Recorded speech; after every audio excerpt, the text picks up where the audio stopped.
साधूनां दर्शनं पुण्यं तीर्थभूता हि साधवः कालेन फलते तीर्थ सघ्य साधु समागमः। साधुओं के दर्शन मात्र से ही तीर्थ में स्नान करने का फल तुरंत प्राप्त होता है।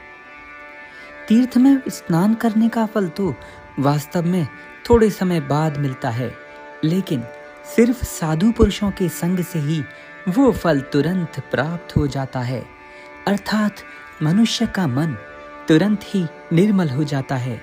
ऐसा महान आचार्य चाणक्य ने कहा था।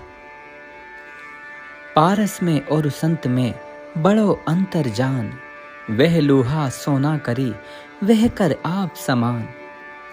आपको पता है, एक पारस पत्थर होता है, अगर लोहा उसको छुए तो वो उसको सोना बना देता है, लेकिन पारस पत्थर भी संतों की तुलना नहीं कर सकता, क्योंकि पारस पत्थर तो लोहे को सोना बनाता है लेकिन अपने जैसा नहीं बनाता।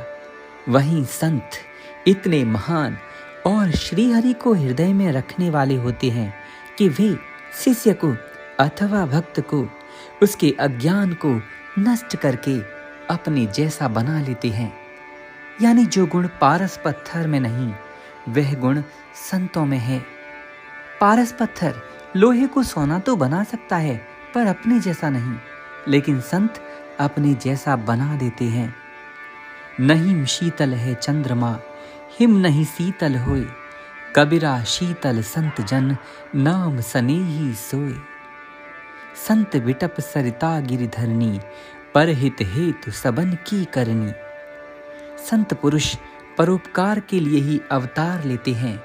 वे दूसरों के सुख में प्रसन्न होते हैं, और कहीं दूसरा दुखी हो जाए तो वे उसके दुख को दूर करने के लिए चिंतित हो उठते हैं।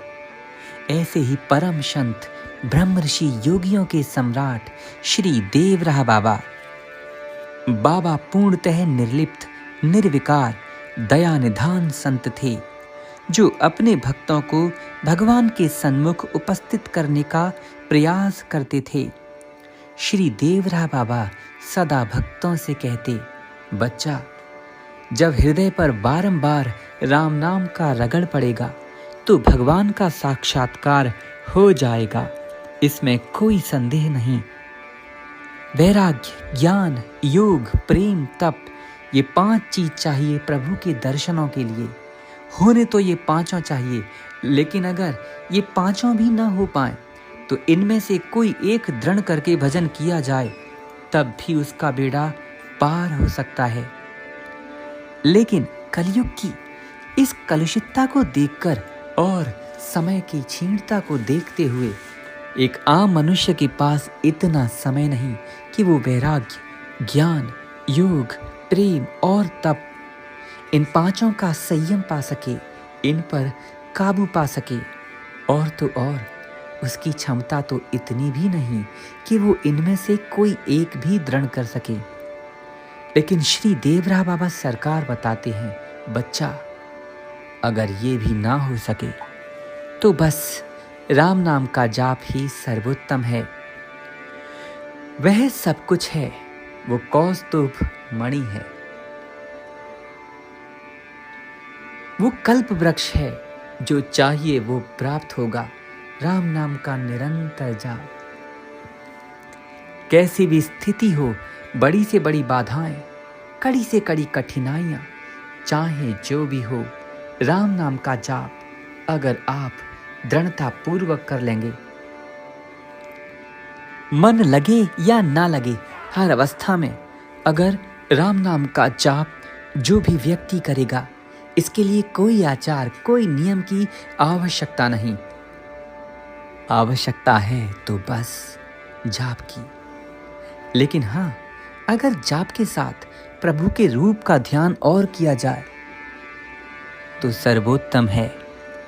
यह छोटी सी क्रिया करने मात्र से ही मनुष्य तुरंत ही बड़ी बड़ी चिंताओं से मुक्त हो सकता है, बड़े से बड़े संकट से पार जा सकता है। और इतना ही नहीं, भव सागर से भी दूसरों को तारने वाला तारक बन सकता है। राम ने शिव कर गए कालकूट विषपान। राम नाम का इतना प्रभाव है कि भगवान भोलेनाथ तीनों लोगों को दग्ध करने वाला हलाहल कालकूट विष पी गए राम नाम के ही प्रभाव से। आगे ऐसी बहुत सी कथाएं हैं जो आपके लिए बहुत काम की हैं, आती रहेंगी। जोड़े रहिए। जय श्री हरि।